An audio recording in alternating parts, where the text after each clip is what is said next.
TV Câmara, Campinas. Bom dia a todos que nos assistem através da TV Câmara, através das redes sociais. Bom dia a todos aqui no plenarinho da Câmara Municipal de Campinas. Eu declaro aberta a Comissão Especial de Estudos destinada a avaliar e debater as políticas públicas e assistenciais ao portador de diabetes tipo 1, criada através do requerimento 612/2025, processo 243148, realizada no dia de hoje, dia 12 de agosto de 2025, terça-feira, a partir das 10 horas da manhã, na sala Silvio Pascoal, aqui na Câmara Municipal de Campinas. Item 1, apresentação do PLO 223/2025, projeto de lei ordinária, processo 243811, que dispõe sobre a inclusão de ações educativas de conscientização e prevenção do diabetes nas escolas municipais de Campinas e da outras providências. Na presente reunião está presente o Dr. Adriano Bley, muito obrigado pela presença, representando a Secretaria Municipal de Saúde, para esclarecer as políticas públicas no município e oferece aos portadores de diabetes tipo 1. Também está presente as mães e profissionais de saúde, trazendo perguntas e oferecendo melhorias no atendimento para a população referente a essa doença. A apresentação do PLO 223/2025, ele dispõe sobre a inclusão de ações educativas e conscientização e prevenção dos diabetes nas escolas municipais de Campinas e da outras providências. Eu quero agradecer aqui, presente hoje, a doutora Érica Braskov, muito obrigado pela presença, o médico representando a Secretaria Municipal de Saúde, doutor Adriano Bley, muito obrigado, a coordenadora da área técnica da criança e adolescente, Andréia Lopes, muito obrigado pela presença, Maria Fernanda Buarage, é mais conhecido como Nana. Muito obrigado pela presença. Agradecer também todos os funcionários aqui da TV Câmara, muito obrigado, sempre nos tratarem tão bem.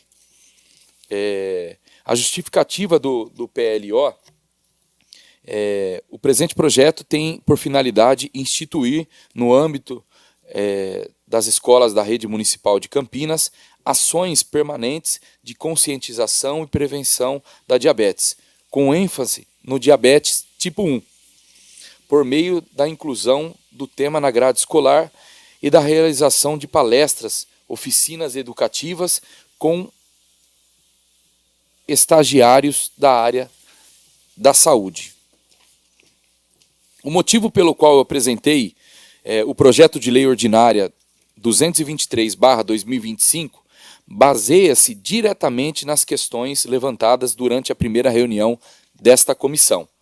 Após ouvir especialistas da área da saúde, mães que convivem diariamente com essa realidade, percebemos que o nosso município precisa, com urgência, implementar políticas educativas para que a sociedade saiba como lidar com a pessoa de diabetes tipo 1 em seu dia a dia. O desconhecimento muitas vezes leva a atitudes inadequadas ou até perigosas, especialmente no âmbito escolar. Por isso, apresentamos esse projeto de lei para que, a partir de agora, a rede de ensino municipal inclua ações educativas sobre o manejo e o cuidado com o diabetes tipo 1, promovendo informação, empatia e segurança para todos. Tenho a convicção de que, com essa iniciativa, estaremos não apenas cuidando da saúde das nossas crianças e adolescentes, mas também construindo uma comunidade mais preparada, solidária e consciente. Eu gostaria de passar a palavra agora ao doutor Adriano. Doutor Adriano, muito obrigado. Seja bem-vindo a essa segunda reunião aqui da Comissão de Estudos. O senhor está com a palavra agora, tá bom? Muito obrigado. Seja bem-vindo. Não sei se está... Tá legal. Bom, eu preparei uma aula longa ou uma aula curta, depende de quanto tempo a gente tem, sobre diabetes tipo 1, também uma pincelada a respeito do diabetes tipo 2. Eu primeiramente agradeço, então, o convite de vocês, é um prazer estar aqui. Então, vamos falar primeiramente sobre o diabetes tipo 1. Né? Logo de cara, a gente diz, né, que a nomenclatura mudou, né? Em vez de a gente usar um algarismo romano, é um diabetes tipo 1 com um algarismo arábico. Né? A gente vai dar algumas palavras sobre a fisiologia, né, qual é a incidência no mundo.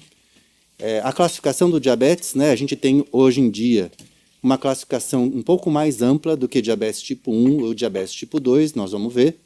Falar um pouco do quadro clínico, do diagnóstico, das complicações e o tratamento.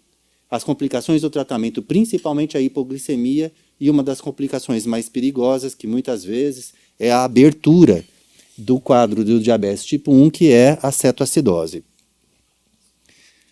A ideia aqui não é formar pessoas entendedoras de mecanismo de ação de insulina, mas a insulina tem um mecanismo de ação, de liberação rápida, né? Inclusive, então a glicose entra na célula, o transportador GLUT2 ele vai buscar a insulina na membrana celular, a glicose entra no metabolismo da glicoquinase, é quebrada em glicose 6-fosfato, isso altera dentro da célula a relação entre ADP e ADP, aumenta o potássio, isso faz fechar canais de potássio, entra o cálcio pela despolarização celular e os grânulos de secreção de insulina, então, são liberados para a circulação. Isso é um mecanismo fisiológico normal. Né?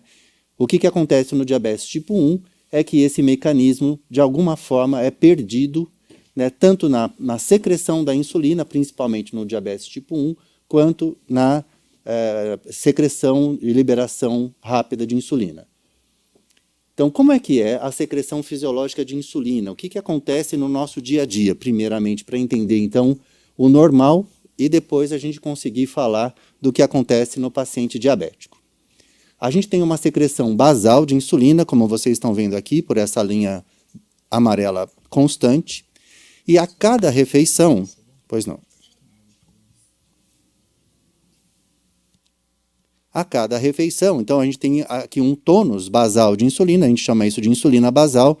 Importante saber disso, porque depois, no tratamento, a gente vai tratar disso, né, como que a gente vai copiar a fisiologia normal, e a gente tem a cada refeição uma liberação rápida daqueles grânulos de insulina que eu mencionei no slide anterior. Então, quando a gente toma o café da manhã, a gente secreta uma quantidade de insulina para dar conta da glicemia que vai subir após o café, a mesma coisa após o almoço e a mesma coisa após o jantar. Aqui a gente já vê uma diferença, né? Então, como o nosso café tem um índice glicêmico muito alto, como nós estamos falando aqui em educação em diabetes, aqui começa uma primeira questão, que é tentar trazer o índice glicêmico alimentar de uma criança um pouco mais para baixo, né? Então, seria a introdução de proteína, seria a introdução de verdura com o pão, né? Então, o nosso café da manhã é um desafio diário em relação aos pacientes para a gente tentar usar menos insulina no tratamento. Nós vamos falar um pouco mais a respeito disso. Então, aqui é um medidor de glicemia, esses que a gente tem hoje em dia, que é o Libre. Eu não sei se vocês já viram isso. O Libre é um botãozinho que fica colocado no tecido subcutâneo, ele dura 15 dias, e esse é, então, uma gravação desses 15 dias, e vocês veem como a glicemia, né, desse médico residente, a gente fez de propósito, né, fazendo esse estudo justamente em alguém que dá plantão noturno, que não come direito, ou que à noite passa a noite acordado, dá para ver que num paciente normal, então, a glicemia, mesmo com todas as questões aí que estão envolvidas no dia a dia dessa pessoa, a glicemia permanece numa constante entre 50 e 100 miligramas por decilitro, 70 miligramas por decilitro é a nossa glicemia de jejum normal, e a nossa excursão glicêmica, veja, né, esse sombreamento, ele atinge aqui em alguns momentos 100, às vezes 140, que é o que a gente tem como uma glicemia pós-prandial dentro do normal. Como é, então, a classificação? Eu mencionei no início que, então, a gente não tem só diabetes tipo 1 e tipo 2. Para vocês terem uma ideia, né, de cada 10 pacientes com diabetes, 9 pacientes são diabéticos tipo 2 e 1 paciente é diabético tipo 1. Então, é mais raro o diabetes tipo 1 em relação ao tipo 2. No tipo 1, então, o que acontece? Né? Ele é um diabetes imunomediado. A gente tem, então, uma possível teoria de que o sistema imune, ele, de alguma forma, se engana, né, provavelmente por alguma infecção viral, e ele começa a atacar a célula beta do pâncreas, que é justamente a célula que produz a insulina. Aquele primeiro esquema que eu mostrei para vocês, lá quando a glicose entra em contato, o GLUT2 vai buscar a glicose para entrar, é aquela célula que o diabético tipo 1, então, tem destruída por uma ação imune-mediada. Quando a gente tem, então, uma comprovação da imunidade através da comprovação do anticorpo anti-GAD no soro do paciente, a gente classifica como diabetes tipo 1A, imune-mediado. Quando a gente não encontra, então, esse anticorpo anti-GAD ou anti-insulina no soro do paciente, a gente considera tipo 1B, idiopático. O diabético tipo 2 é o mais prevalente no mundo, seguindo a prevalência da obesidade. Então, a obesidade centrípeta, essa que se acumula na região do abdômen, ela leva à resistência à insulina e leva, então, a uma falência pancreática. É por isso que o diabético tipo 2 é muito mais prevalente, porque a gente tem uma dieta cada vez mais com consumo de gorduras saturadas e pouca atividade física. Então, o diabetes tipo 2 está acompanhando a obesidade. Tem outros tipos de diabetes. A gente recentemente descobriu que existe um diabetes MODY, né, que a gente tinha como quase que uma verdade canônica, que o diabético tipo 1 era na infância e na adolescência, né? Mas a gente também tem diabetes, Mature Onset Diabetes of the Young, né? Então, esse tipo MODY é um diabetes que é igualzinho ao diabetes tipo 1, mas que acontece em pessoas mais velhas, inclusive em pessoas de 60 anos. E também existe um diabetes LADA, né, que é o Late Autoimmune Diabetes of the Adult, que também é um diabetes que também é do tipo 1. Desculpa, o LADA é o Late Autoimmune Diabetes of the Adult, né? O MODY é o diabetes tipo 2 da criança, que pode também ter características do diabetes tipo 2. O diabetes gestacional é um outro tipo de diabetes. Então, para vocês verem como essa classificação do diabetes é um pouquinho mais complexa, né? Os diabetes MODY, então, só reforçando, né? Eu errei naquele primeiro slide. O Mature Onset Diabetes of the Young, então, é o diabetes parecido com o diabetes tipo 2, que acontece na infância, né? Eu falei o contrário. Então, o LADA é o Late Autoimmune Diabetes of the Adult, que é o diabetes tipo 1, que acontece no adulto ou na velhice. Então, nós temos alguns diabéticos que também acontecem por medicamentos. Então, uso de corticoide, uso de algumas medicações que podem ser tóxicas ao pâncreas, né? A própria doença do pâncreas, como um cisto do pâncreas, uma pancreatite que possa levar à destruição das células beta. As doenças endócrinas, principalmente a síndrome de Cushing, que também cursa com um aumento da incidência de diabetes devido ao corticoide, levando a um diabetes tipo 2. Então, aqui a gente tem um slide mostrando a proporção do diabetes tipo 1 em relação ao diabetes tipo 2. Como o diabetes tipo 1 é um diabetes genético, ele é muito mais frequente, então, em crianças e geneticamente marcadas com HLA, DR3 e DR4. Então, eu tenho que ter uma genética que favoreça essa destruição da célula beta. E o diabetes tipo 2, então, está mais presente na população adulta e obesa. A gente tem uma estimativa, né, nos Estados Unidos de que no mundo, hoje, 8,75 milhões de pessoas convivem com diabetes mellitus tipo 1. Essa estimativa é feita pelo International Diabetes Federation.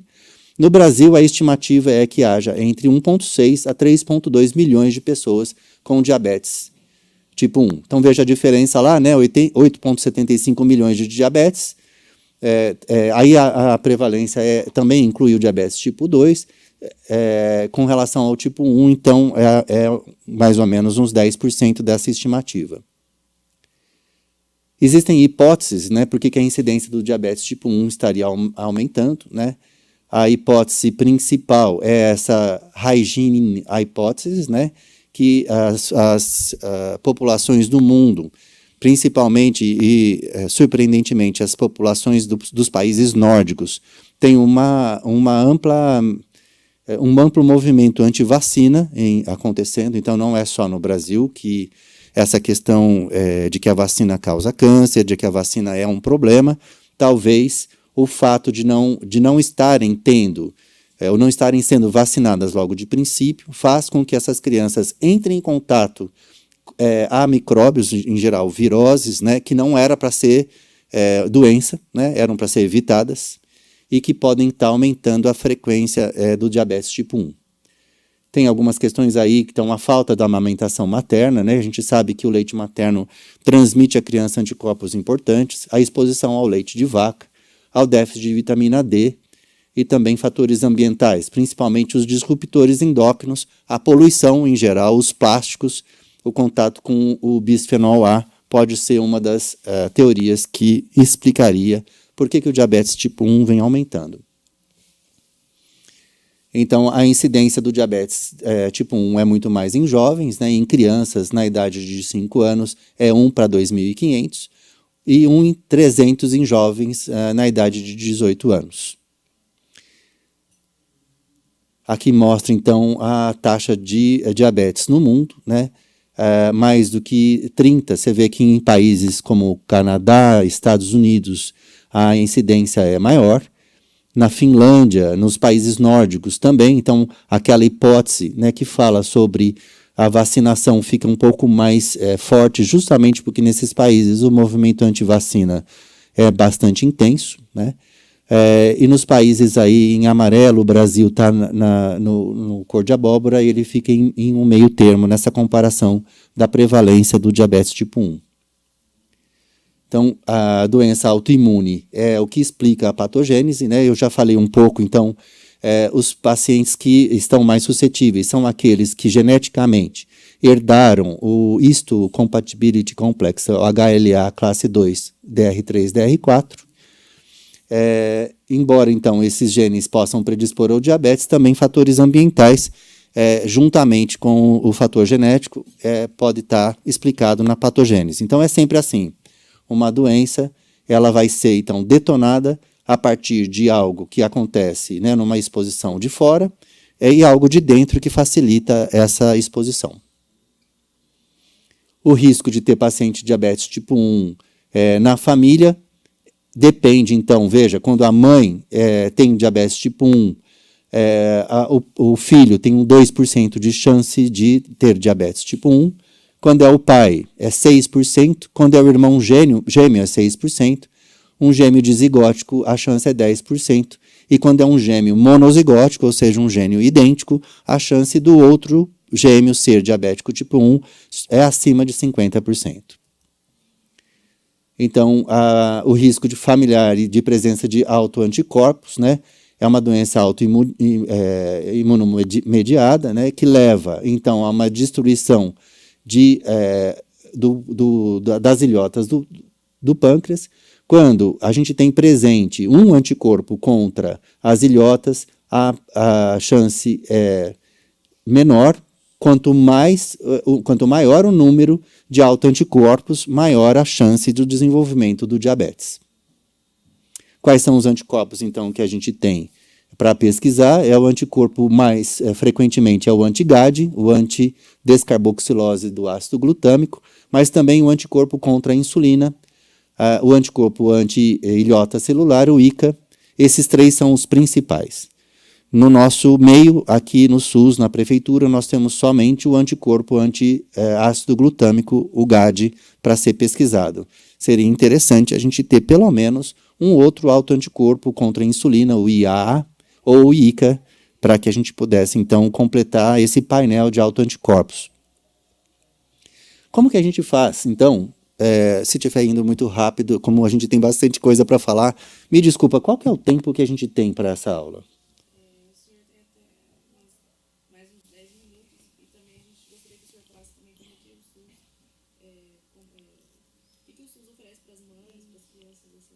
Tá, tá legal. Então, a diferença entre diabéticos tipo 1 e tipo 2, então, normalmente o diabético tipo 1 é da infância, o diabético tipo 2 é mais o adulto. O tipo 1 é magro, geralmente, o tipo 2 obeso, a autoimunidade está presente, no tipo 2 está ausente, a presença de doenças concomitantes no diabetes tipo 2, hipertensão, dislipidemia, aterosclerose, e a resistência à insulina no tipo 1 não existe, e muito mais presente no tipo 2. Então, o que é em comum, né, entre o diabetes tipo 1, a criança do lado esquerdo tem diabetes tipo 1, os dois pacientes do lado direito têm o diabetes tipo 2, né? O que eles têm em comum? A glicemia elevada. O que eles têm de diferente? Então, os níveis de insulina sérica. O diabético tipo 1 tem praticamente zero de insulina e o diabético tipo 2 tem um aumento da insulina, só que ela é ineficaz. Eu vou passar um pouco mais rápido esses slides, talvez isso não seja de grande interesse nesse momento. Então, quais são as características clínicas do diabetes no diagnóstico? No diabético tipo 1, um emagrecimento, fadiga, muita sede, né, urina demais, visão borrada pouco frequente, mas pode acontecer. As complicações crônicas, como vulvovaginite e neuropatia periférica, muito mais frequente no diabetes tipo 2, e a gente pode ter enurese noturna no diabético tipo 1. Nós fazemos o diagnóstico através da coleta da glicemia de jejum, da hemoglobina glicada e também da pesquisa dos níveis de insulina e também do peptídeo C, e além dos anticorpos autoimunes, como eu mencionei. Bom, também temos que ter uma noção do que é a hemoglobina glicada, que é a média da glicemia dos últimos 3 meses, um exame bastante acurado para a gente fazer o acompanhamento do diabetes, mas não para fazer o diagnóstico. Então, as taxas de controle, né, do diabetes no Brasil, infelizmente, a gente tem que 90% dos pacientes diabéticos tipo 1 estão com um controle inadequado do tratamento, o que aumenta muito a incidência de complicações crônicas, né? Que são a retinopatia. Então, a maior causa de cegueira no mundo hoje tem relação com o diabetes. A doença dos rins, a nefropatia e a evolução para transplante renal ou mesmo para diálise renal. A neuropatia periférica, a doença vascular. A doença cerebrovascular, os AVCs, muito mais frequentes nos pacientes diabéticos, portanto, e também hipertensos, mais frequentes no diabetes tipo 2, e também a doença cardiovascular, mais frequente no diabetes tipo 2, mas não exclusivo no diabetes tipo 2. O diabetes tipo 1 também apresentam essa questão. Então, a gente, durante muito tempo, se perguntou se valeria a pena cuidar tão de perto dos diabéticos. A partir do DCCT, a gente conseguiu ter a explicação óbvia de que pacientes bem controlados realmente têm muito menos complicações crônicas relacionadas ao diabetes do que os pacientes não controlados. Bom, o que a gente tem hoje, então, para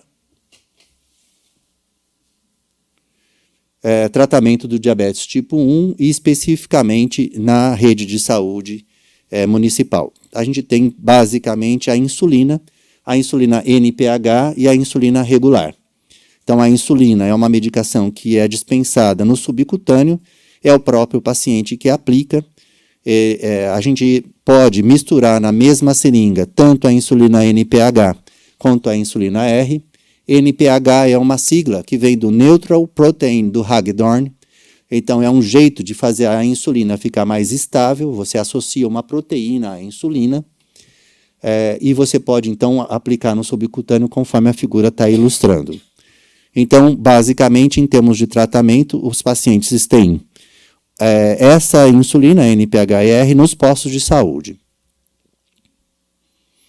Então, aqui está uma ilustração de onde que deve ser aplicado, né? Se a gente for aplicar com a agulha muito de pezinha, a gente pode errar. Então, o ideal no subcutâneo é a agulha fazer um ângulo de 45 graus. Se a gente deita muito a agulha, ela vai ficar na epiderme ou no subcutâneo, o que pode levar, tanto na primeira via, né, intramuscular, uma absorção muito mais rápida, quanto na segunda, aqui, uma absorção errática. O certo é a aplicação no subcutâneo. A secreção fisiológica de insulina, então, como a gente aplica a insulina, uma dose de NPH, geralmente de manhã, associada à insulina regular, para o paciente diabético tipo 1, e uma insulina noturna, a NPH mais R, também antes do jantar. Muitas vezes a gente deve aplicar uma insulina regular antes do almoço. Aqui são os vários mecanismos aí possíveis de fazer o tratamento do diabetes, que a gente pode conversar num segundo momento, se vocês tiverem algumas dúvidas, né? Qual que é a monitorização que a gente oferece hoje no posto de saúde? Então, todo paciente diabético tipo 1 tem o direito de ter um medidor de glicose e é dispensado para o paciente diabético tipo 1 até 150 fitas por mês, né? Muitas vezes esse número de fitas é insuficiente, mas os pacientes aí que precisam mais, às vezes a gente pedindo mais, eventualmente a gente consegue, mas se a gente começar a dar muitas fitas de glicemia para todo mundo, talvez falte para os outros pacientes. Então, a gente não tem o Libre, esse aqui é o Libre, né, que seria uma forma de fazer as pontas de dedo. As pontas de dedo muitas vezes levam os pacientes a furar com agulha, isso pode levar a dor, né, e muita lesão nos dedos. O Libre chegou justamente para tentar, ou deixar de fazer, o que seria, né, dificulta a adesão, né, do tratamento. Se a gente tivesse o Libre, seria muito bacana, pelo menos, esse seria uma forma, então, de fazer essa medição e também de cuidar para que a adesão ao tratamento fosse facilitada, né? Essa leitura, então, é uma leitura... O paciente usa o próprio celular ou o próprio aparelhinho, o Libre fica grudado no braço, ele aproxima o aparelhinho dessa estrutura que fica no braço e a leitura é feita. Ele precisa aproximar, né, pelo menos uma vez a cada 8 horas para que a leitura não seja perdida. Então, ele não precisa ficar fazendo a leitura um minuto a cada minuto, né? Mas se ele perder a leitura a cada 8 horas, ele vai perder todas as 24 horas de leitura que o Libre faz da glicemia. A bomba de infusão também seria algo bastante interessante para a gente ter para os pacientes diabéticos tipo 1. Nós não temos a bomba de infusão no SUS. Isso só via judicialização. Alguns pacientes entram via judicialização para conseguir a bomba de insulina. Os fatores que afetam a taxa de absorção de insulina, o local de aplicação, né? Se, por exemplo, o paciente aplica na perna ou no braço e ele vai exercitar demais, a insulina pode, então, ser absorvida mais rápida. A profundidade de injeção, aquilo que eu disse, então, se o paciente aplicar muito perto do músculo, no subcutâneo ou intradérmico, isso vai ter diferenças em relação à aplicação de insulina. A dose de insulina, né? Muitas vezes a gente vê no posto de saúde, por exemplo, a tentativa de facilitação da insulina, a entrega de seringas já prontas e pré-misturadas, então a NPH junto com a regular. A gente sabe que se a NPH junto com a regular ficar muito tempo misturada na insulina, na própria seringa, a gente vai ter uma transformação da NPH em R. Então, toda a insulina que você pré-misturou muito tempo antes, você vai ter, então, a transformação da NPH, né? E a gente vai ter aí uma coisa bastante inadequada de se aplicar. Então, se eu for fazer a pré-mistura, eu devo instruir o paciente a fazer essa pré-mistura imediatamente antes da aplicação. E como é que é o protocolo clínico, então, aqui no nosso meio, né? A gente tem a possibilidade, então, nos postos de saúde da NPH mais R, e quando isso não acontecer, nós vamos poder ter alguns critérios e a dispensação dos análogos de insulina de ação longa e os análogos de insulina de ação rápida. considerando que esses análogos não são de dispensação do município, é de distribuição do Estado de São Paulo. Então, e muitas vezes essa feitura do protocolo, ela vai e volta na mão do paciente, muitas vezes é um processo chato, tanto para o médico quanto para o paciente. Os auditores fazem voltar com frequência os pedidos de insulina, né? Hoje nós temos, então, o análogo de insulina de ação prolongada, a glargina, né? E nós temos a insulina asparte como um análogo de insulina rápida. Essas insulinas, então, elas têm uma farmacodinâmica um pouco diferente da insulina NPH e da insulina rápida. Eu não falei disso, mas seria interessante da gente falar um pouquinho na discussão, se houver. A insulina NPH tem um pico de absorção de 6 a 8 horas após a aplicação. Então, isso precisa casar com uma refeição que acontece exatamente 6 horas depois da aplicação do NPH. Então, o diabético tipo 1, que aplica a insulina NPH às 7h30 da manhã, ele deve almoçar entre meio-dia e meio-dia e meia, porque a gente deve fazer o pico da insulina NPH coincidir com o pico pós-refeição da glicemia. Muitas vezes isso é uma dificuldade na adesão ao tratamento. A gente tem, então, o análogo de insulina, de ação prolongada, e ela não tem pico. Então, ela copia muito mais fisiologicamente aquilo que eu expliquei no primeiro slide, na hora que eu descrevi aquele médico residente, aquela ação básica da insulina fisiológica. Assim é também com o análogo de insulina de ação rápida. A regular, ela demora de 1 a 2 horas para atingir o pico e até 4 horas para sumir dos níveis no plasma. A insulina análogo de ação rápida, ela tem um início de ação em 30 minutos e uma ação geralmente que termina de 1 hora, 1h30 e meia. Então, isso também diminui os números de hipoglicemia, os eventos de hipoglicemia que o paciente diabético tipo 1 experimenta. E principalmente as hipoglicemias noturnas, que são mais frequentes com a insulina NPH. Aqui, então, é o fluxograma que a gente tem que seguir para dispensação da insulina análogo de ação rápida. A primeira prescrição de análogo tem que ser o endocrinologista, o que também dificulta, que os pacientes diabéticos sejam prescritos nos postos de saúde. Isso deveria ser facilitado e não dificultado. O médico clínico geral, o médico da família, deveria ter acesso a partir de um matriciamento e não necessariamente que a prescrição fosse feita pelo endocrinologista.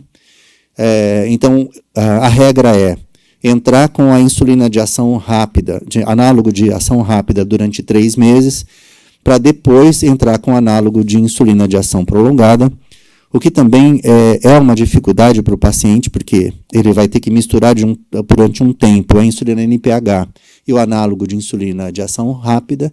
Só depois desses 3 meses é que a gente está autorizado a pedir a associação do análogo de insulina de ação prolongada e o análogo da insulina de ação rápida. É um fator complicante também, muitas vezes, então, a gente tem critérios. Então, por exemplo, pacientes que estão tendo hipoglicemias noturnas, hipoglicemias diurnas, ou um controle muito pobre com a insulina NPH e a insulina rápida, nós temos que comprovar esse mau controle. Isso também constitui uma certa dificuldade, um gargalo para a gente poder prescrever as insulinas de ação prolongada e as insulinas de ação rápida. Então, esse aqui é o protocolo que a gente segue. A gente tem que colocar e preencher os papéis de forma muito bonitinha, com todos os CIDs necessários aí, para que, então, o pedido não seja negado ao paciente. Eu termino aqui a minha explanação. Fico feliz novamente de estar aqui com vocês e estou à disposição para a gente poder conversar. Muito obrigado. Muito obrigado, doutora Adriana. Eu vou passar a palavra agora à doutora Érica, nutricionista, para poder falar um pouco também. Doutora, bom dia, seja bem-vinda. Bom dia, obrigada. É uma alegria muito grande poder estar aqui novamente participando de uma reunião porque nós temos uma comissão de estudos aqui no município de Campinas para tentar, junto com os responsáveis pelos projetos, para a gente conseguir ter cada vez mais bom atendimento, insumos e tudo que uma pessoa precise para conviver minimamente bem com o diabetes tipo 1. O que eu trouxe aqui, vou pedir licença para pegar minha colinha aqui no celular, porque a gente trouxe uma compilação das principais questões que foram levantadas por usuários do SUS, que precisam fazer o tratamento dos filhos ou os próprios tratamentos com base naquilo que é ofertado gratuitamente. Então, a gente sabe que existe esse protocolo de fornecimento de insulina, principalmente a NPH e a insulina regular. E aí o que eles trouxeram para a gente foi por que existe uma dificuldade tão grande para a gente conseguir ter o uso de análogos, quais são os impasses. A gente sabe que entra muito a questão financeira, mas para conseguir o Libre, e se existe, além de fornecimento de insulina e insumos, algum outro programa já em andamento para capacitar os profissionais para trabalharem com a população diabética, seja na questão, até que hoje seria o grande tema aqui, falar das escolas, né, trazer esse acompanhamento, mas também profissionais de saúde, né, porque como o senhor comentou agora, que é difícil acesso a um endocrinologista, que então poderia ser interessante com outro profissional soubesse insulinizar, mas na prática a gente vê, às vezes, falha até de um próprio endocrinologista. Então, como um profissional poderia ser capacitado, não sendo um endócrino, para trabalhar com essa população? Então, você já tem algo a mais em andamento para ajudar essa população? Olha, não tem absolutamente nada em andamento. Inclusive, a gente tem uma pobreza grande de profissionais, né? Nutricionista, a gente não tem nenhuma, é zero de nutricionista. A gente não tem para quem encaminhar na rede municipal de Campinas, uma cidade desse tamanho. Nós não temos um educador em diabetes, o que seria fundamental, um profissional educador em diabetes. Nós não temos uma enfermeira que seja cuidadora de pé diabético, né? Então, seria fundamental treinar. A dispensação da insulina eu considero assim algo desumano, porque a dispensação do análogo de insulina, e tanto de ação prolongada quanto rápida, a aplicação dela, o esquema de aplicação é muito mais simples do que do NPH. Então, assim, a gente tem que ter muito mais ciência e muito mais dificuldade, muito mais lábia, muito mais tempo para você explicar para o paciente como aplicar a NPH e a regular do que os análogos de insulina. Então, assim, do ponto de vista do treinamento do profissional, o paciente estaria muito melhor tratado e o médico também estaria com uma medicação muito mais simples de manejar se fosse o análogo. Então, é o contrário do que nós estamos dizendo aqui, né? O médico clínico geral, o profissional que está lá no centro de saúde, ele precisaria de treinamento para aplicar a NPH e a regular, mas não o análogo. O análogo é super simples, ele justamente copia a fisiologia da insulina. A aplicação do análogo é uma vez ao dia, independente de refeição, de ação prolongada. E o análogo rápido é imediatamente antes da refeição, só. Agora, o NPH, a gente tem que fazer assim. O paciente tem que aplicar de manhã, em jejum. Ele tem que ter ele tem que saber, né, que ele tem que almoçar 6 horas depois da aplicação do NPH. E a refeição dele tem que ser uma refeição com índice glicêmico baixo, né?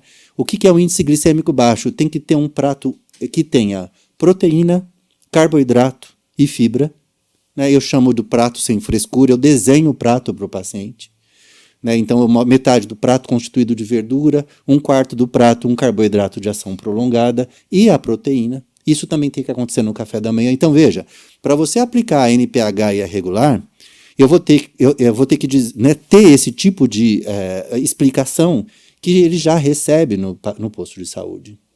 Então, essa questão de que precisa do endocrinologista para prescrição do análogo é uma falácia, é mais um degrau para dificultar o acesso. Não tem outra explicação. Não tem grande ciência, é o contrário, gente. É muito mais difícil conseguir o bom controle com a NPHR que tem no posto de saúde e que o clínico geral já faz. Entende? Então, a ideia de dizer que precisa de um especialista para isso é falácia, é uma falácia, não tem porquê. Mas mesmo não tendo o especialista, os outros médicos que podem lidar precisam conhecer, porque eu trabalho majoritariamente com pacientes que vêm de um particular, de uma condição de pagar médicos particulares, e mesmo assim, eventualmente eles chegam com esquemas que você está vendo que o controle glicêmico está ruim, eu não posso mexer, porque eu não sou médica. Então, independentemente de ter a titulação do endocrinologista, mas é preciso que o profissional que vai tratar com qualquer doença que seja, ele tenha um preparo, para ele não olhar, mas o que é uma NPH? O que é uma regular? Então, esse tipo de treinamento ele precisa ser feito com todo mundo que vai ter acesso, principalmente os profissionais de saúde. Foi nesse sentido. Sim, sim. Eu concordo plenamente. O treinamento é sempre importante de ter, né? O que eu quero dizer é que eu tenho a chance de trabalhar num posto de saúde na policlínica, né? Na policlínica eu trabalho 10 horas semanais e 20 horas semanais eu trabalho com o ambulatório Transcender. O ambulatório Transcender, ele é um ambulatório que existe na harmonização do paciente transexual. Só que isso me dá a chance de estar no posto de saúde, porque por um desvio o ambulatório não funciona na policlínica. Então eu trabalho no Centro de Saúde Santos Dumont. E lá eu vejo, né, a equipe de família. Eu vejo o clínico geral, tem residentes, tem o hiperdia, enfim, o posto de saúde, diferentemente do que eu acreditava antes, ele está muito capacitado com uma equipe multidisciplinar para tratar do paciente diabético, tanto o tipo 1 quanto o tipo 2. Por quê? Né, a gente vai ter lá uma equipe multidisciplinar, com psicólogo, com as enfermeiras, com enfermeiras que cuidam de pé diabético, diferente do que nós temos na policlínica, por exemplo, que é só o endocrinologista. Então, a referência ao endocrinologista seria para aqueles pacientes que eu estou tendo dúvida, né? Então, o paciente diabético está sendo tratado lá pela equipe multidisciplinar do posto de saúde. Ele está tendo muita hipoglicemia, né?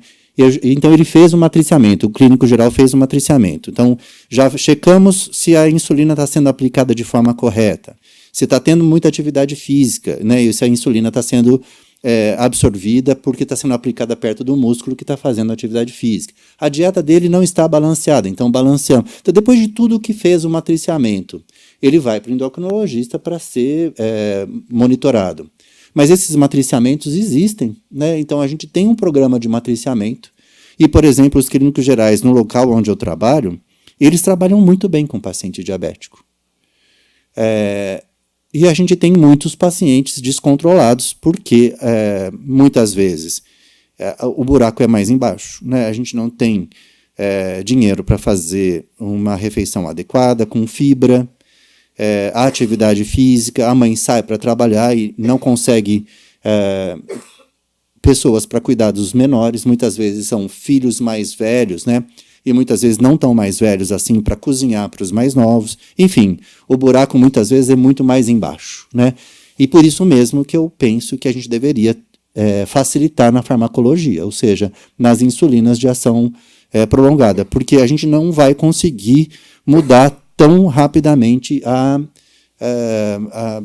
realidade socioeconômica da nossa cidade, do nosso país, né? Então, que pelo menos eles tivessem acesso a uma insulina que pudesse ser um pouco melhor em termos farmacodinâmicos. Mas esses matriciamentos já acontecem e a gente está sempre à disposição, né? Por que será que não cabe a nós, enquanto município, algum... Só um minutinho, vai trazer o microfone. Opa, segura. Que aí fica a pergunta registrada, tá bom? Romano, não precisa ficar nervosa. Olá, pessoal. Uma dúvida mesmo, né? Temos aqui profissionais, eu sou uma pessoa que convive com o diabetes tipo 1, e há a constatação, as análogas têm uma ação muito melhor em se tratando de tratamento em diabetes, né? E aí a gente tem a informação que atualmente é dispensada NPH irregular. Existe algo que a gente possa fazer, né, enquanto política pública, enfim, para que haja uma alteração nisso? A gente tem algum poder sobre isso? Ou seja, a Secretaria de Saúde poderia encaminhar alguma proposta? Não sei se vocês têm conhecimento sobre isso, mas por que não é distribuído a toda pessoa com diabetes aqui os análogos de insulina? Será que há algum impeditivo? O que precisa ser feito? Acho que é um pouco isso, né? Triste constatação da realidade que a gente vivencia no nosso município. O que podemos fazer com base nessa realidade, né? Para mim é pergunta, mas eu acho que deveria ser o poder público, talvez. Olha, eu não sei dizer. Né? Eu preciso dizer uma coisa. Todos os estudos foram feitos com NPH-R. É possível controlar o diabetes com NPH-R? É claro que sim. É mais difícil, mas é claro que pode, é claro que dá. Né? Então, assim, talvez a gente, se tiver mesmo, então a escassez de recurso, é preciso que tenha critérios para, né, dispensação dos análogos. Mas no mundo ideal, era para ter análogo para todo mundo? É claro que sim. Né? Agora, eu mentiria se eu estivesse dizendo que é impossível controlar com NPH-R, porque nós temos muitos exemplos de pacientes bem controlados com NPH-R. Mas, é claro que se a gente pudesse dispensar análogo para todo mundo, deveria ser melhor. Agora, como é isso? Eu sou só um médico. Sim. Né? Não saberia dizer como seria isso em relação ao poder público, como seria para a aquisição dessa insulina para todos. Talvez a gente tentar, né, algum contato com alguém ali da Secretaria da Saúde que tenha essa informação para passar para nós, para pensarmos juntos. Né? Acho que a ideia é um pouco essa, da gente tentar melhorar a condição de quem convive com o diabetes, que, de fato, é bastante complexa. Né? É uma condição que exige muito de nós. Então, se a gente pode, se hoje a gente tem insulinas que possibilitam um melhor tratamento, uma adesão maior, se hoje a gente tem um insumo, que é o sensor, né, de medição contínua, que faz, e eu falo por experiência própria, uma diferença tremenda no meu tratamento foi a partir do momento que eu comecei a fazer uso do sensor de medição contínua de glicemia. Sem dúvida, a gente consegue acompanhar como tudo vem acontecendo a todo momento. Né? Muito diferente da gente fazer uma ponta de dedo, que, como a gente comentou também, é um motivo de baixa adesão ao tratamento. Né? Você vai cansando, é desgastante. Então, acho que a gente precisa pensar em movimentos para ir melhorando a condição das pessoas que convivem com o diabetes. Né? Obrigada. E acho que... desculpa. Não, vai lá. Pode, acho que, tá. pode concluir. Pode ir. Não, eu acho que algo também, né, que acho que seria importante a gente ter são os dados relativos à população com diabetes aqui no nosso município. De fato, a gente precisa de dados para pensar possibilidades. Né? Não dá para as pessoas dizerem não é impossível se a gente não tem dados. Então, eu não sei se a gente consegue algo nesse sentido, né, esse movimento, não sei se a Secretaria da Saúde... penso que deve ter, né? Mas para a gente pensar, diante desses dados, o que podemos fazer, né, enquanto política pública, de fato, para toda pessoa com diabetes. A gente sabe que também, para bebês e crianças, é extremamente complexo, né, a preocupação das famílias, enfim. Então, acho que são informações importantes para a gente pensar em políticas, né? Se tem esse dado, a gente sabe em Campinas como é a prevalência do diabetes tipo 1? Já teve alguma pesquisa para mapear? Eu desconheço, não tenho absolutamente nada. Inclusive, assim, essa questão de dados ou mesmo de comunicação entre as instâncias, a gente não tem absolutamente nada. A gente não sabe como... Veja, nós temos uma estrutura primária, secundária e terciária. Né? A primária seriam os centros de saúde, a secundária as policlínicas, a terciária seria a PUC, né? Nós não temos nenhuma comunicação. Nada, absolutamente nada. Não sabemos como a PUC funciona, né, a gente não sabe como os AMEs funcionam, nós não temos integração desses sistemas. Né, e muito menos dados. Não tem nem estudo disso, não tem nenhuma coisa que a gente conheça.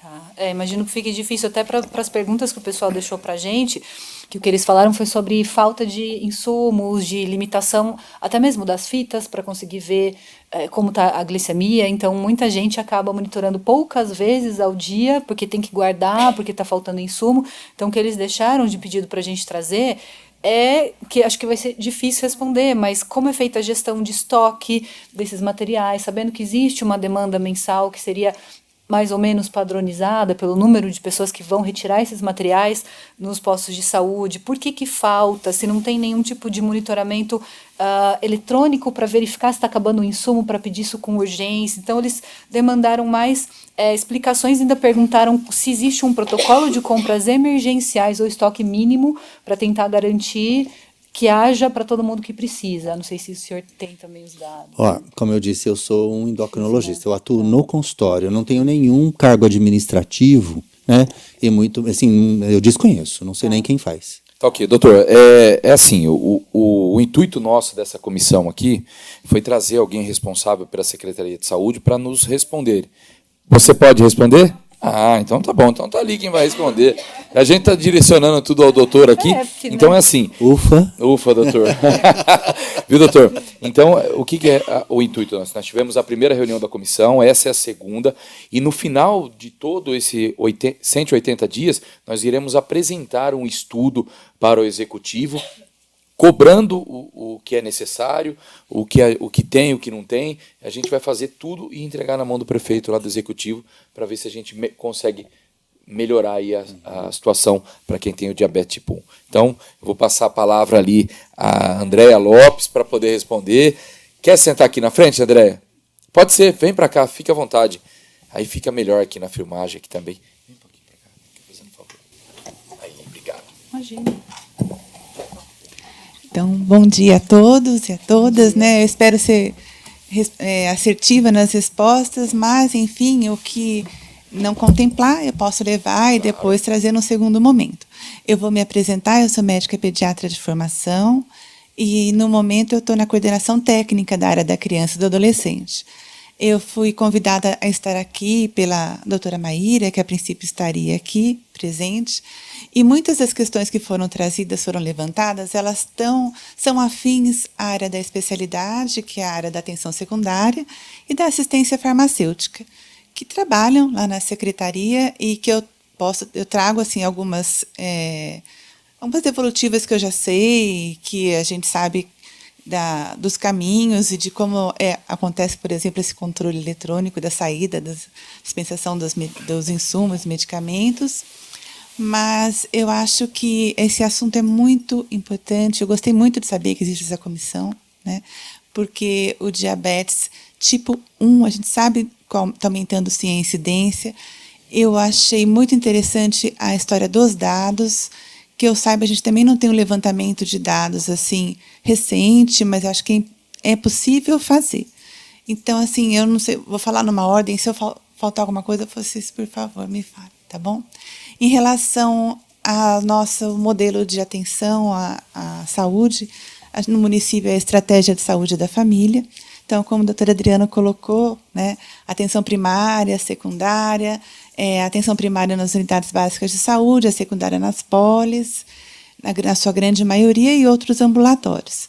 Na atenção primária à saúde, a gente vincula a nossa assistência às equipes de saúde, que é formada por médico generalista, enfermeiro, o ACS, agente comunitário de saúde, e principalmente a equipe multiprofissional, na qual estão hoje os médicos pediatras, ginecologistas, psiquiatras, entre outras especialidades não médicas, nas quais, então, nós temos, sim, nutricionistas, educadores físicos, fisioterapeutas, fonoaudiólogos, não, infelizmente, de uma forma homogênea, né, de uma forma heterogênea, mas a intenção é que essas especialidades, tanto médicas quanto não médicas, funcionem no modelo de equipe e, principalmente hoje em dia, com as consultas acontecendo tanto em formas presenciais, os atendimentos presenciais, mas também digitais. Acho que veio com bastante força os matriciamentos, os atendimentos conjuntos, que podem ser no mesmo espaço físico ou não. Então, como a doutora Adriana colocou, existe hoje em dia uma facilidade muito grande de se fazer o segmento dentro da atenção primária de casos considerados mais complexos, pelo fato de se ter tão próximo digitalmente falando os especialistas, né? E essas plataformas digitais de matriciamento e segmento compartilhado começaram de uma maneira muito tímida, ainda está avançando, Mas, assim, eu presenciei esse caminhar e, como pediatra, não sei se eu vou conseguir me fazer entender, mas com muita relutância, porque com criança, assim, a gente sente uma necessidade de estar junto, de estar lá, de examinar, de pôr a mão e assim, mas eu estou sendo convencida de uma maneira gradual da eficácia assim dessa alternativa, não é uma única opção, né, dessa alternativa e que está nos mostrando uma grande efetividade do ponto de vista de conseguir facilitar, né, a comunicação entre as instâncias e a efetividade de muitas ações que muitas vezes eram dificultadas pela dificuldade do acesso mesmo, né. Então, isso é uma coisa que eu acho importante deixar, né, que a gente tem, sim, especialistas na poli, não tem a equipe multi, né, pelo que foi colocado, mas nas unidades básicas tem, não em todas as equipes multi, mas a área técnica da área da coordenação da atenção primária, ela tenta fazer com que as especialidades, principalmente não médicas, aconteçam em territórios onde há maior incidência. Então, assim, sendo no mundo ideal, que todas as equipes tivessem todas as especialidades não médicas, como eu citei aqui. Vou falar da nutricionista, que é super importante no acompanhamento, é fundamental no acompanhamento no caso do diabetes das crianças tipo 1. Então, a gente vai vincular os territórios com o maior número de crianças a esse servidor dessa especialidade. É muito instável, a gente sabe que gira muito, os nossos servidores trocam bastante, a gente faz concurso, muitas vezes preenche as vagas, às vezes não preenche, ou quando preenche sai, né? Troca, vai para outra opção de emprego ou de trabalho, mas, enfim, a intenção é que estamos caminhando para que, num futuro, espero que não muito distante, a gente tenha as especialidades médicas e não médicas em praticamente todas as equipes de multiprofissionais dentro do acompanhamento na atenção primária, né? Que o ideal é que o acesso esteja próximo do paciente. As polis são bem localizadas, mas assim, para um paciente que está no Campo Grande, no Osiel, no Jardim Fernanda, vir para a policlínica é muito difícil. Então, assim, o fato de você estar localizado no centro, próximo a Marigate, enfim, é muito bem localizado, mas o ideal é que o tratamento seja no território, né? Então, a estratégia de saúde da família é isso, é o paciente próximo da sua casa, é mais fácil. E você conseguindo, então, que o especialista faça esse apoio matricial digital, facilita também, para que não tenha essa dificuldade das pessoas terem que ficar se locomovendo. Em relação à insulina, a gente hoje oferece no município as canetas, né, que facilitaram bastante, o manejo das insulinas em relação à dificuldade que antes se tinha de seringa, agulha, faz de um jeito, faz de outro. Então, hoje as canetas foram implementadas no município de forma total, né?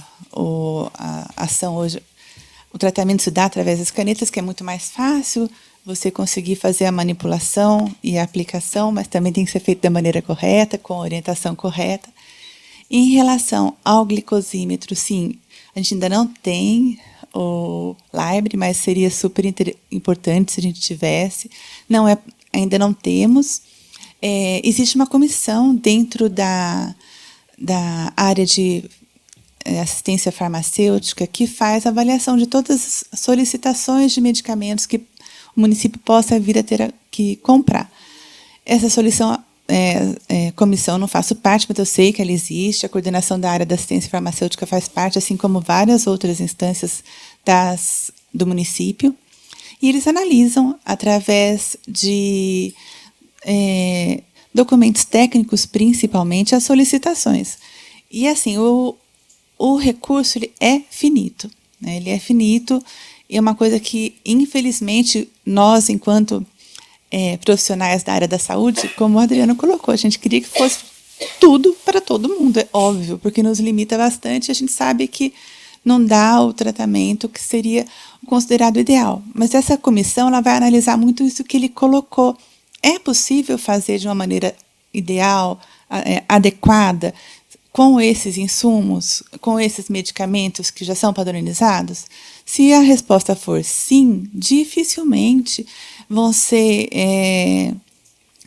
comprados com o dinheiro do município medicamentos que já são oferecidos pelo Estado e que têm a sua dificuldade, lógico, de esse organograma, fluxograma que o Estado coloca, essa colocação que tem que ser um endócrino, é uma colocação do Estado, né, não é do município, e que vem de lá para cá, porque eles também colocam as suas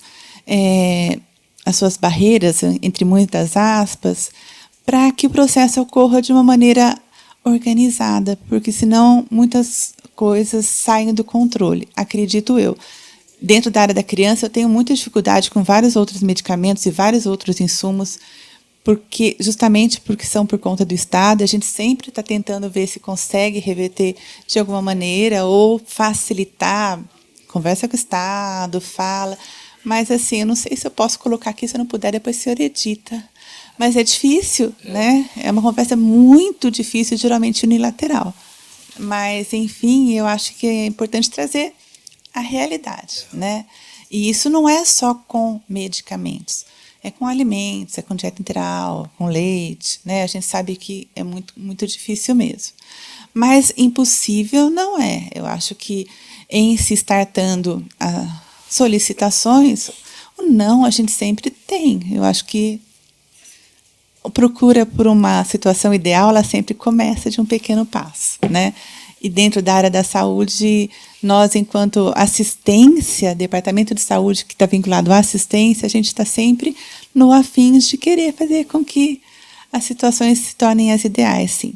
E nós temos, enquanto secretaria, o GEM, que é um programa que faz todo o monitoramento dentro de uma plataforma de tudo que se é insumo e medicamento. Então, nas farmácias das unidades básicas de saúde, se chega uma agulha, se chega uma gase, se chega uma medicação, sei lá, um comprimido de dipirona, vai estar lá nesse GEM. E assim que ele é dispensado, essa dispensação se dá através da receita, do nome, cartão SUS do usuário, fica relatado aquela dispensação e automaticamente o almoxarifado já sabe que essa medicação saiu, não tem que ser enviado relatório quinzenal, semestral, isso tudo acontece de forma automática. Obrigado. E existe uma programação muito precoce em relação à compra de medicamentos, insumos ou qualquer outros afins. O que acontece é que assim, muitas vezes você vê que, vou dar um exemplo, vão acabar as luvas de procedimento. Como que deixaram acabar as luvas de procedimento? Quando eu estava na assistência, eu era pediatra numa unidade básica de saúde, fui durante muitos anos, eu ficava horrorizada, achava um absurdo, né? E depois, assim, na saída da assistência para a coordenação de centros de saúde, continuava achando tudo um absurdo. Depois fui para o apoio de um distrito e depois para a área técnica na secretaria. Eu fui entender que esse planejamento de compra se dá muitas vezes um ano e meio antes. Mas muitas vezes existem falhas em licitações, negativas de licitação, vem a pessoa e impugna aquele processo que já está há 1 ano e meio acontecendo, você tem que começar de novo. Então, hoje em dia, eu entendo situações que, para mim, eram absurdas, mas a população não tem a mínima obrigação de saber isso. Eu só fui saber quando eu cheguei no nível central, né? Então, ouvir que, poxa vida, não existe um planejamento, o pessoal deixa acabar, ninguém nem vê que está acabando. Eu posso garantir que, em todas as áreas, não é assim, né? Existe um controle, sabe-se exatamente quando se tem no estoque, mas o start das compras são dadas com muita antecedência, a grande maioria acontece de uma maneira tranquila, mas em algumas situações existe falha, assim, não falha no processo, deu falha na licitação, aconteceu algum tipo de impugnação, ou enfim, não apareceu pessoa que se interessou para vender neste momento, porque o mercado lá fora está mais atrativo.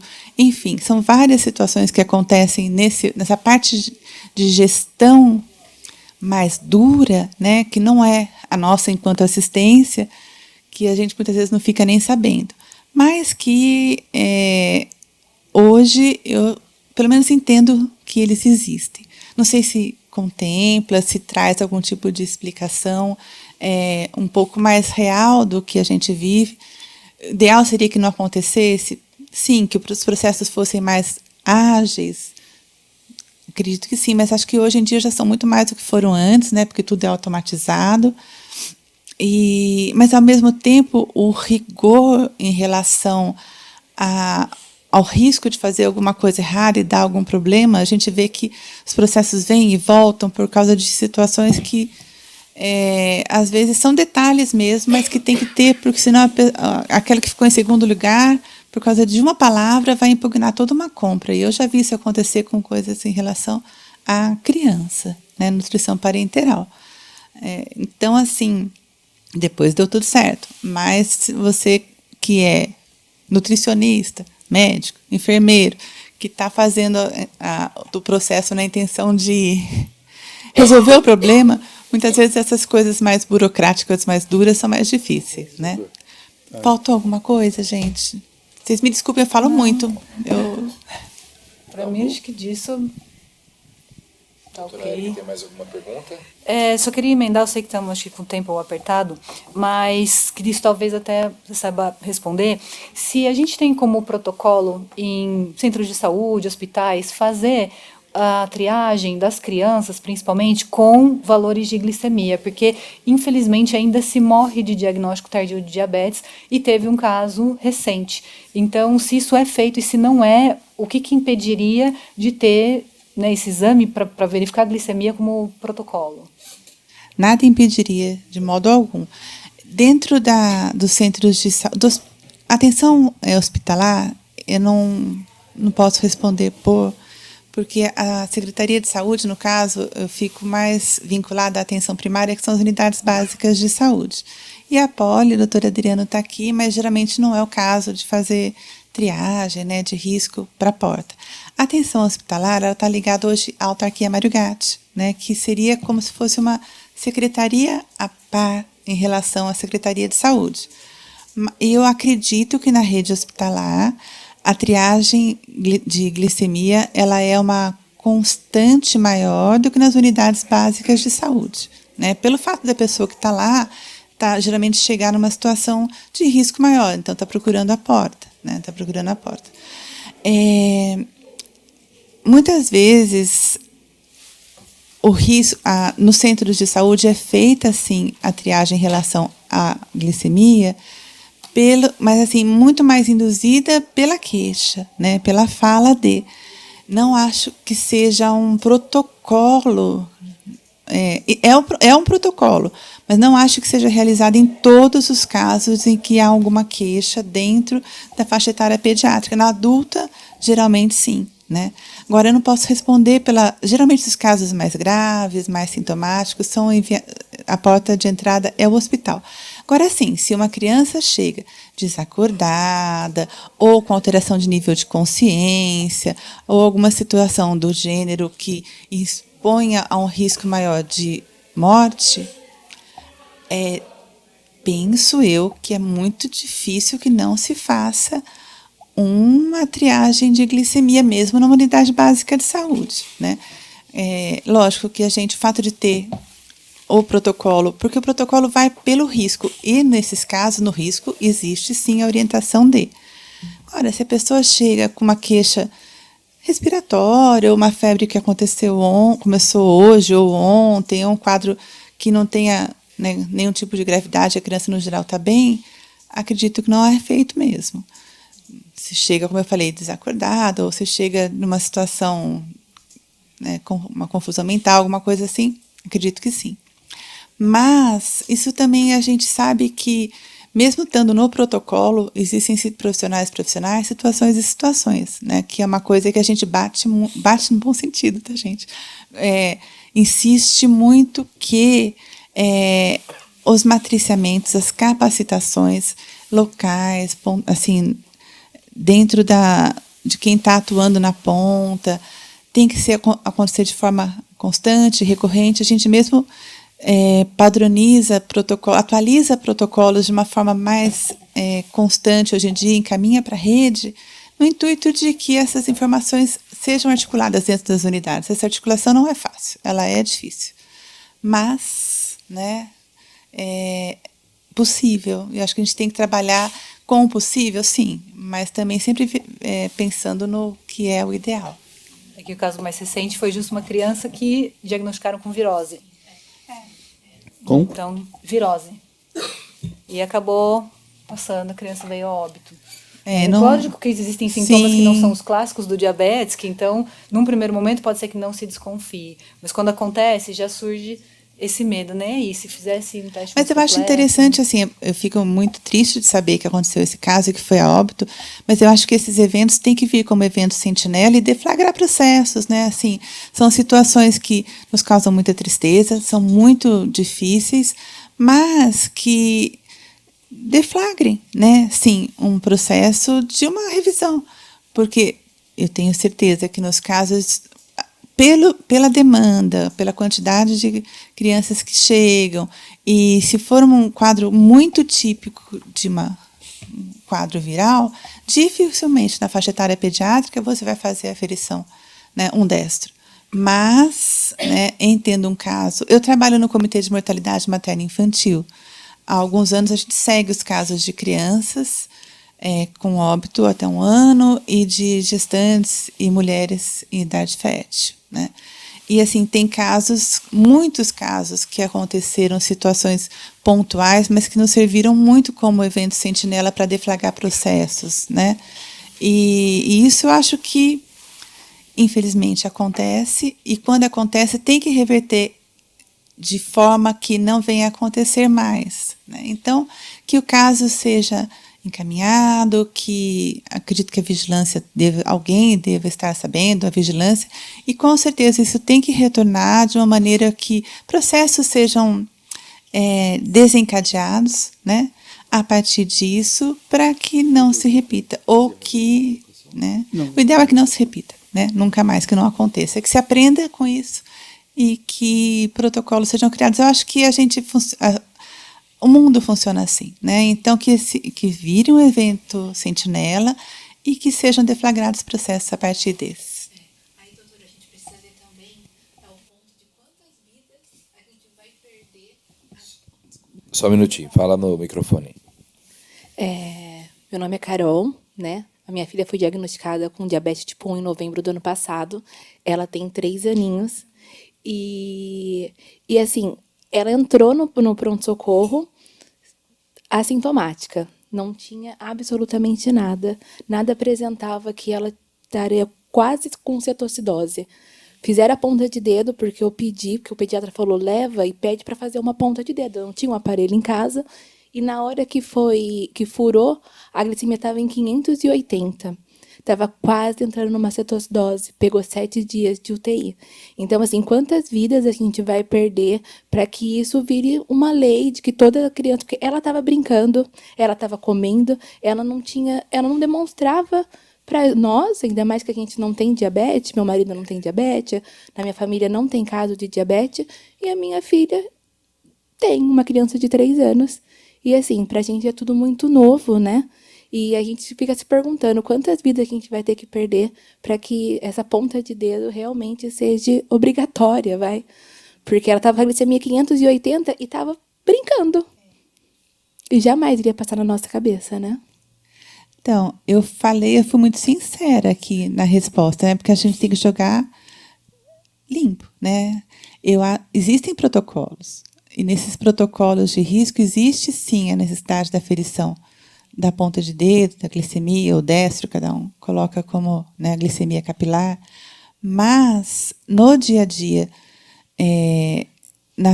no hospital, como eu falei, hospitais geralmente é uma situação diferente em que o risco é iminente e as pessoas dificilmente deixam de fazer.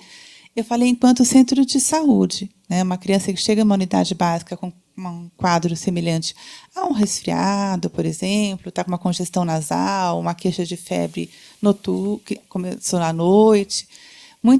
Eu acredito que em muitos casos não é feita a ponta de dedo, né? quando existe algum tipo de solicitação, porque assim, dentro da área pediátrica, se tem uma coisa que as pessoas sabem que tem que ouvir, são as mães, né? Porque isso, gente, eu sou mãe, né? E mãe sabe o que está falando. Pai também, mas assim, mãe, né? Acho que eu me Posso faço te perguntar, entender. que sintomas que levaram você a levá-la ao pronto-socorro? Então, ela estava com perda de peso e aí ela estava na fase do desfraude. E ela pedia muitas vezes para ir ao banheiro. Eu até cheguei a brigar com ela, porque eu achei que era curiosidade de ficar indo toda hora ao banheiro, mas começou a perder peso. Então, olha, são sintomas clássicos.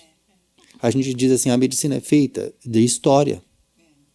Então, a anamnese, que a gente diz, assim, se eu estou escutando isso, né, perda de peso, e eu falei um pouco disso, não frisei porque não era o caso. Poliúria, com perda de peso, eu não preciso de protocolo, eu preciso da mãe me contando a história. Entendeu? Assim, a ideia de fazer ponta de dedo em todo mundo, sem história, assim, a gente estuda assim, olha, a medicina baseada em evidência. Os grandes mestres da gente dizem assim, olha, a clínica é soberana. O que é a clínica? É o que você acabou de dizer. O médico que está ali escutando a história, escuta da mãe, olha, ela está emagrecendo muito nos últimos tempos e urinando demais. Isso é igual a ponta de dedo. É diabetes tipo 1 até prova em contrário. Então, assim, fazer um protocolo onde todo mundo vai fazer a ponta de dedo, eu também acho que assim, a gente tem uma outra ideia que um overdiagnóstico que talvez não seja o caso de um protocolo. O protocolo é fazer, a medicina é assim.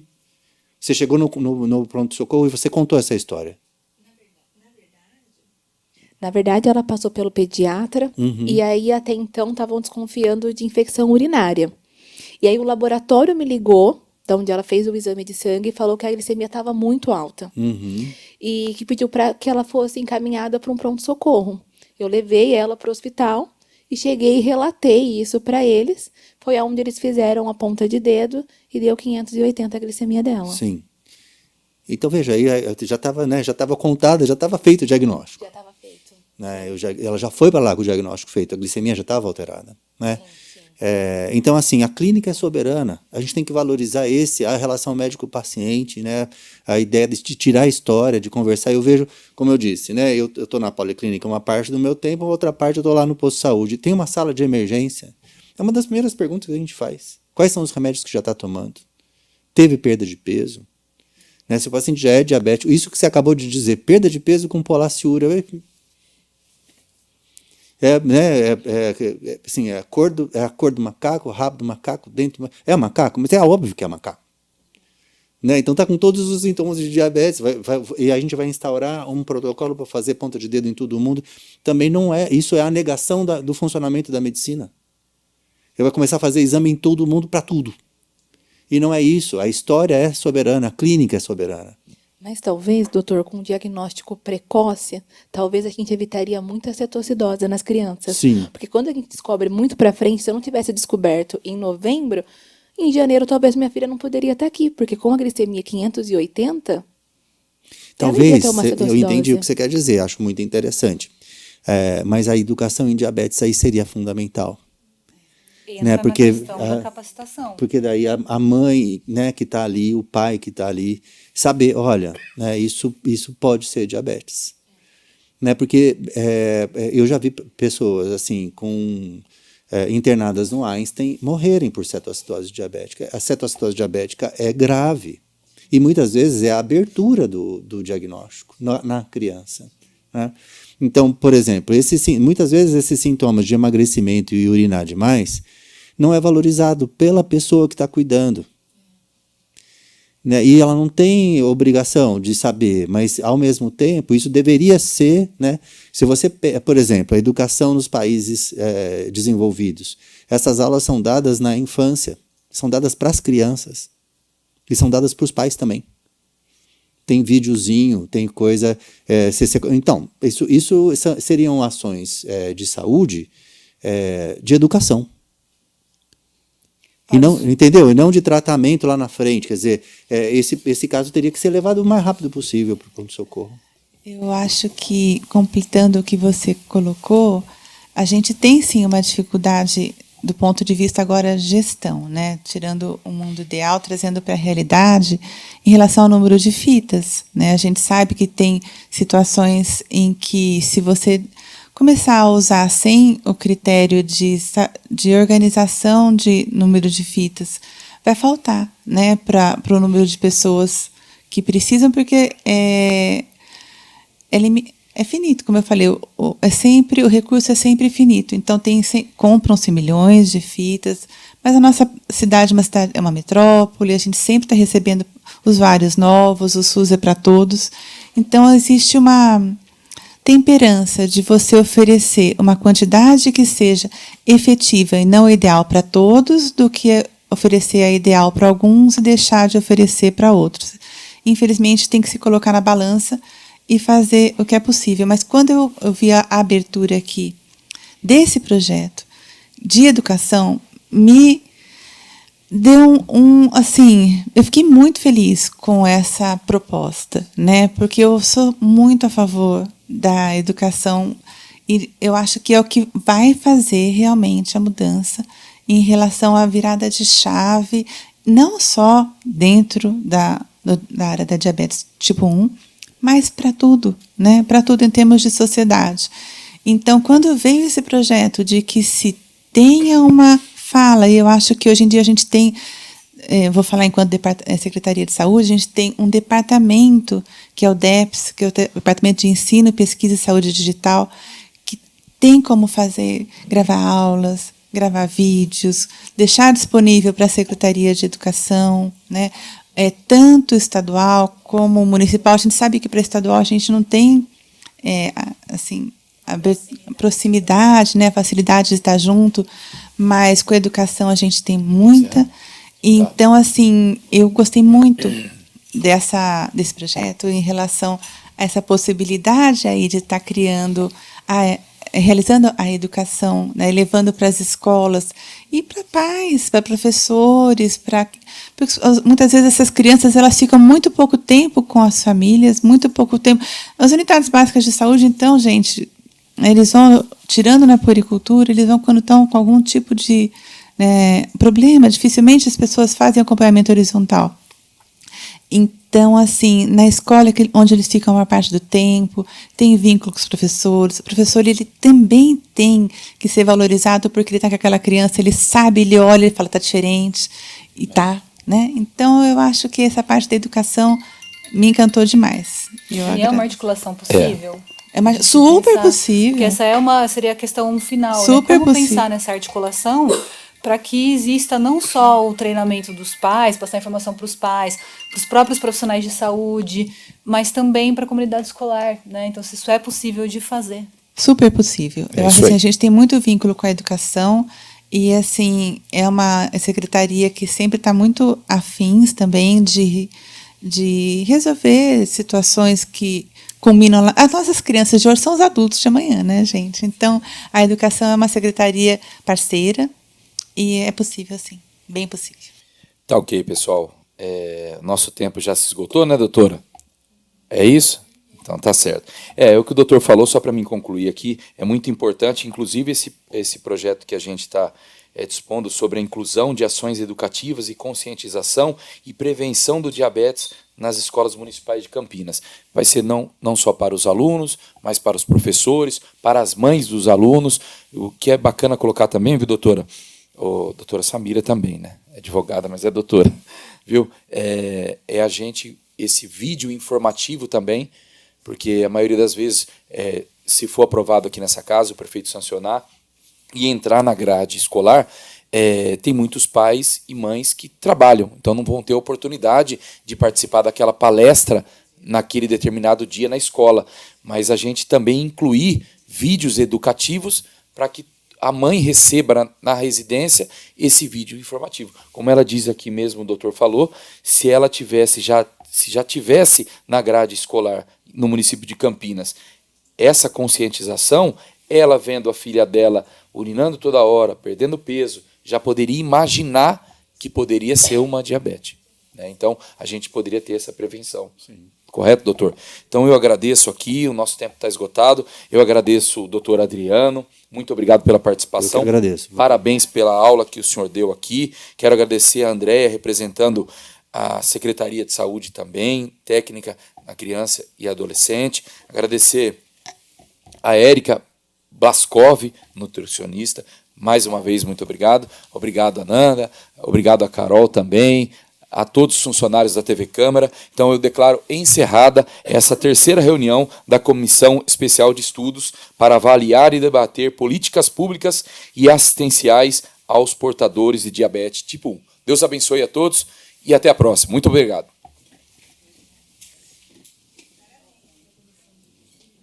E eu preciso ver também que eu estou emagrecendo.